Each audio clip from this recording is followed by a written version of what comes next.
ჩემი სახელი ხშირად უცხოური გონია. სვანური წარმოშობისაა. ვიზა ჩემ ამოიკითხა ქვაზე. ალბათ ეწერა ირინოლა, დინოლა ან ლარინოლა. გარკვეული კი მხოლოდ დინოლა რჩა. ასე დამერქვა ეს სახელი ივლისის ცხელ დღეს და იმ დრიდან დაყვა მზის სიყვარული. ჩემი სიცოცხლის თანამგზავრია სიყვარული, სიკეთე და სიმღერა. ამბობდა ქალი, რომლის ხმამ და მელოდიებმა ქართულ მუსიკას სრულიად ახალი ჟღერადობა შესძინა. ინოლა გურგულია ხელოვანი, რომელიც ცნობილი გასული საუკუნის 50-იანი წლებიდან გახდა. სიმღერით ბავშვობიდან დაინტერესდა. ინოლას ბავშვობიდან მუსიკალური განათლება ჰქონდა და ალბათ მის თავში სიმღერების ტრიალებდა უბრალოდ ჩვენამდე მოსულია, რომ სადღაც 18-19 წლის ასაკიდან დაიწყო უკვე სიმღერების წერა. სიმღერებს წერდა ძალიან, ესე ვთქვათ, უცბად, ანუ თავისით მოდიოდა ეს ყველანაირი ფიქრი, ტექსტი ერთდროულად და იბადებოდა შეიძლება ქუჩაში, შეიძლება სამზარეულოში, სახლში, რო ვისვენებდით მაშინ და აი ესეთი პროცესით იყო, ძალიან თავისთავად მოდიოდა, ანუ ეტყობა აწუხებდა, უნდა რეალიზება გაეკეთებინა ამისი და ერთდროულად იქნებოდა ტექსტით სიმღერას და იქნებოდა ესე სიმღერები.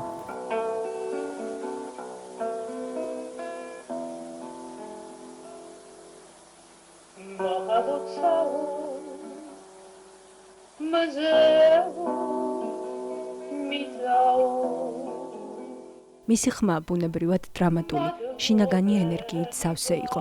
ჯაზური მელოდიების, რომანსისა თუ ფოლკლორის გავლენით შექმნილი ქალაქური სიმღერები მის ინდივიდუალიზმს გამოხატავდა. ყველას თავისებური ახსნა აქვს, რატოა დღემდე ესეთი შემორჩენილი აქტუალური და ახალგაზრდებისთვის, მით უმეტეს ეხლანდელი ახალგაზრდებისთვის ძალიან მათი. იმიტომ რომ მე ჩემებური ახსნა მაქვს, რომ იმდენად სინთეზური და აი გულიდან ამოხეთქილი სიმღერები იყო, რომ ძალიან ნამდვილი და ბუნებრივია.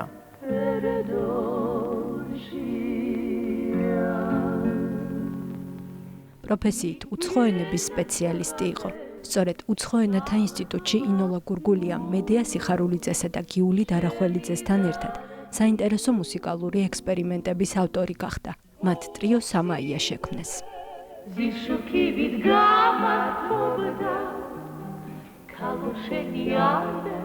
ტრიოში განსხვავებული ის არის, რომ ზუსტად ამ ტრიომ დააარსა, ასე ვთქვათ, ეგრეთ წოდებული ხალხში გავრცელებული ჩართული ხმა.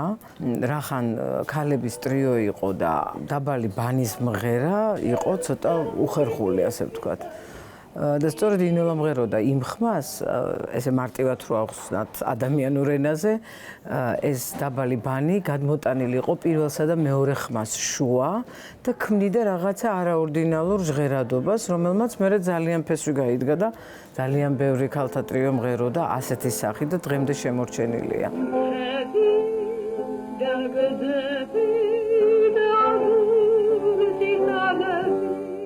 ინოლა გურგულია ავტორ-შემსრულებელი იყო. მისი ტექსტები სავსეა კონკრეტული, ხილული ემოციებით, სიყვარულით, მონატრებით, შიშით თუ ცევდით.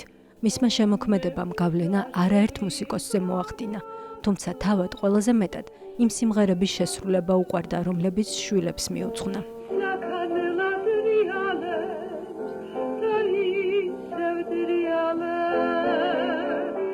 საბავშვო სიმღერები გაჩნდა, როცა მე და ჩემი ძმა გავჩნდით, ჩემი ძმა და მე. და უკვე იქიდან წამოვიდა სურვილი, რომ საბავშვო სიმღერებიც დაეწერა. ჩემთვის ესე ძნელია, იცით როგორ არის, პერიოდულად რაღაცა ერთი სიმღერის ამოჩემება მქონდა, მე გაივლიდა წლები, წლებთან ერთად რაღაცა იცვლებოდა, მაგრამ მუდმივად ესე რომ მიყვარს და მემღერება ხოლმე არის სიმღერა გელი. და არის კიდე ერთი სიმღერა, რომელიც შედარებით ნაკლებად ცნობილია, საკმაოდ რთული სიმღერა და ალბათ იმიტომ არ სრულდება ესე ხშირად, შენთან მინდა.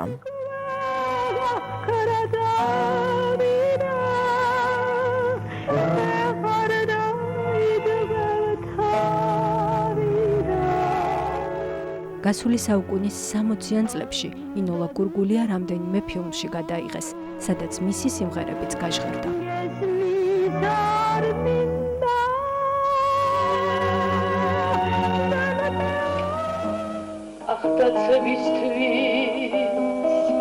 გადაცებისთვის, ლექსად ფრენისთვის, აღამა ფარანისთვის,